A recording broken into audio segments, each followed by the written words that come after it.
అందరూ మీరు అమ్మ చిన్ననాటి సినిమా షూటింగ్ జ్ఞాపకాలు ఏమైనా గుర్తుంటే పంచుకోగలరు. ఎందుకంటే మీరు అంటే మా అందరికీ లెజెండ్స్ అని కనిపించి అసలు ఊహించుకోలేము. అటువంటి వారి మధ్య మీరు పెరిగారు. సో ఆ జ్ఞాపకాలు ఏమైనా గుర్తున్నాయా? ఏదైనా పర్టికులర్ సినిమా షూటింగ్? సావిత్రి గారి టైంలో నాకు అంత ఊహ లేదు. వెళ్ళేవాడిని, చూసేవాడిని, బట్ అంత గుర్తుపెట్టలేదు. బట్ అత్తగారు కొత్త కోళ్ళు అందులో విజయనిర్మల గారు ఫ్రీక్వెంట్గా అనేవారు, సావిత్రి గారు అనేవారు ఇంతకుముందు, నువ్వు గట్టిగా కొట్టాలి, నా చర్మం ఎర్రబడాలి, అప్పుడే నాకు బ్రహ్మాండమైన యాక్టింగ్ వస్తుంది, లేకపోతే నీకే పేరు వస్తుంది, నాకు రాదు. అలాగే అంటే అమ్మ దగ్గర దెబ్బలు తినని వ్యక్తి ఒకళ్ళే ఒకళ్ళు నాకు తెలిసి జమున గారు. అంటే ఆవిడ ఒక్కతే ఎప్పుడూ కూతురుగానే వేస్తుంది. అవును. అమ్మా అన్నయ్య నేను బజార్ వెళ్తున్నా, అక్కకి చీరలు కొనుక్కో. కొంచెం ఆవిడ కూడా కొంచెం గారాల పట్టి, అలాగే ఈవిడ గారాల పట్టిగానే చూసుకునేది ఆవిడ. అందుకని ఆవిడ ఒక్కటి తప్పేసి మిగతా వాళ్ళందరికీ కదా. వాణిశ్రీ అంటే గోరింత దీపం తీశారు, అక్కడ కూడాను ఎంత బాధ పెట్టేది. దాదాపు గొప్ప నటీమణులందరూ సూర్యకాంతం గారి చేతిలో నిజంగా దెబ్బలు తిన్న మరి.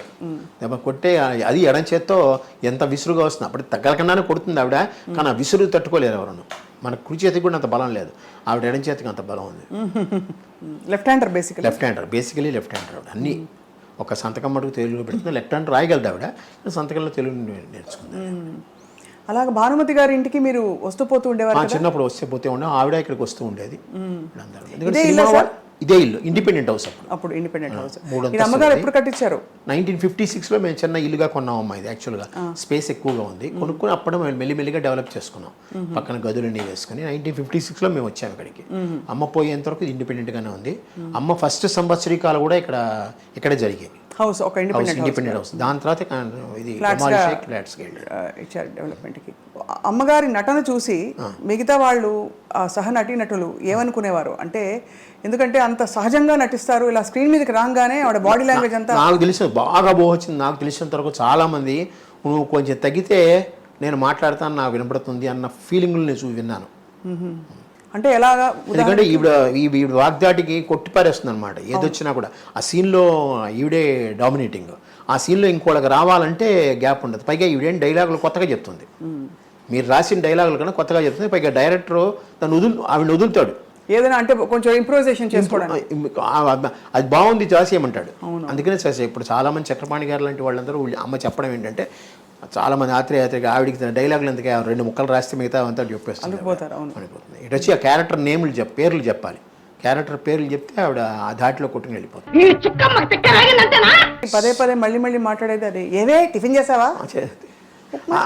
ఆ పిలుపులోనే ఉందమ్మా. అది ఒక విధమైన అథారిటీ కాకుండా ఆప్యాయత కూడా అందులో ఉంది. అవును, అథారిటీ ఆప్యాయత రెండూ ఉండి అంటే ఒక్కొక్క మూమెంట్ లో ఆవిడకి ఏమన్నా మళ్ళీ ఆవిడ సింహం కంటే తగ్గిందంటే తెర మీద అది చూడలేరు, ఎవరు తట్టుకోలేరు.